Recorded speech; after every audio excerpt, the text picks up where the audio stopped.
ప్రస్తుతం మనతో పాటు బీఆర్ఎస్ పార్టీ రాష్ట్ర నాయకులు రామచంద్ర నాయక్ గారు ఉన్నారు. రామచంద్ర నాయక్ గారు, అసెంబ్లీలో చూసుకున్నట్టయితే మనం కృష్ణా జలాలంతా కేసీఆర్ ఆంధ్రాకి అమ్ముకున్నాడు, మొత్తం కేసీఆర్ హయాంలోనే అన్యాయం జరిగిపోయింది, సో హరీష్ రావుని కేసీఆర్ ఉరిదీసిన తప్పు లేదు, ఆ విధంగా ఈ 10 సంవత్సరాలు మొత్తం వెనక్కి నెట్టేసిన తెలంగాణ అని చెప్పేసి పెద్ద పెద్ద మాటలు మాట్లాడుతున్నాం.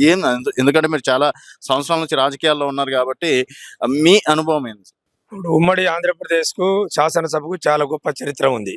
అనేక మంది శాసనసభ్యులు ఆ రోజు వెంకయ్యనాయుడు కావచ్చు, జయపాల్ రెడ్డి కావచ్చు, ఓంకార్ గారు కావచ్చు, నరరాఘవరెడ్డి గారు కావచ్చు, అట్లాగే ముఖ్యమంత్రులుగా పనిచేసిన వాళ్ళు రాజశేఖర రెడ్డి, చంద్రబాబు నాయుడు, ఎన్టీ రామారావు గారు, అట్లాగే కేసీఆర్ గారు లాంటి గొప్ప గొప్ప వ్యక్తులు శాసనసభలో అనేక రకాలుగా మాట్లాడిన చరిత్ర రికార్డులో ఉన్నది. కానీ రేవంత్ రెడ్డి గారి 2 సంవత్సరాల పాలన కాలంలో జరుగుతున్న తీరు గాని, ఆయన వాడుతున్న భాష గాని ఎంత దారుణం. కనీసం బజార్ మనుషులు కూడా వాడనటువంటి భాష మాట్లాడి 14 సంవత్సరాలు తనలాడి ఈ ఉమ్మడి పాలకుల మీద పోరాటం చేసి తెలంగాణ సాధించిన తెలంగాణ సాధకుడికి ఒక ఉగ్రవాది కసబ్తో పోల్చటం, కేసీఆర్ గారిని, హరీష్ రావుని ఉరితీసిన తప్పు లేదు, మిడిల్ ఈస్ట్ కంట్రీలో అయితే వాళ్ళని రాళ్లతో కొట్టి చంపాలటువంటి భాష ఆయన శాసనసభలో మారటం, అట్లాగే పచ్చి అబద్ధాలు ఇవాళ పార్లమూరు రంగారెడ్డి విషయంలో కావచ్చు, ఇవాళ గోదావరి జలాల్లో కావచ్చు, ఆయన ఏ ఒక్క పని చేయకపోగా 10 సంవత్సరాలు కేసీఆర్ గారు నీటి మీద సాధించిన ప్రాజెక్టులు కావచ్చు, పెండింగ్ ప్రాజెక్టుల యొక్క సాధన కావచ్చు,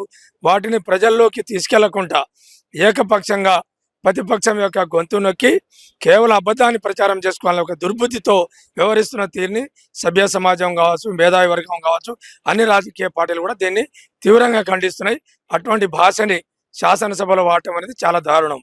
అంతేకాకుండా సభ్యుల యొక్క గౌరవాల్ని కాపాడాల్సి, సభ్యుల యొక్క హక్కుల్ని కాపాడాల్సిన స్పీకర్ గారు, మా deputy floor leader Harish Rao గారు మూసీ అంశంలో కావచ్చు 6 ప్రశ్నలు వేస్తే ముఖ్యమంత్రిని విమర్శిస్తే నీకు మైకు ఇయ్యా అని మైకును కట్ చేయటం అంటే ఒక ప్రతిపక్షం యొక్క గొంతు నొక్కటానికి ఇలా స్పీకర్ లాంటి వాళ్ళు కూడా అట్లా ప్రవర్తించడం అనేది చాలా దారుణం, శోచనీయం. భవిష్యత్తులో కూడా సభా హక్కుల్ని కాపాడాల్సిన స్పీకర్ గారు, రాజకీయ పార్టీలకు అతీతంగా గౌరవ సభ్యుల్ని సమన్వయాల్సిన స్పీకర్ గారు పాపం కొత్త సభ్యులకు తహతహలాడుతుంటారు. ఒక 2-3 నిమిషాలు శాసనసభలో మా సమస్యల మీద మాట్లాడాలి, ప్రశ్నలు వేయాలని చెప్పేసి కోరుకుంటారు. కానీ ప్రశ్నల సమయాన్ని కూడా ఇవాళ ఒక ముఖ్యమంత్రి గారికి 1.5 గంట కేటాయించి మొత్తం ఆయన ప్రతిపక్షం మీద మాట్లాడటానికి అవకాశం ఇచ్చి ఇవాళ ప్రతిపక్షాల గొంతు నవ్వటం కోసం సహకరిస్తున్న స్పీకర్ గారు కూడా మానవత్వంతో ఆలోచించాలి. ఆ యొక్క దుశ్చర్యను మేము తీవ్రంగా ఖండిస్తున్నాం.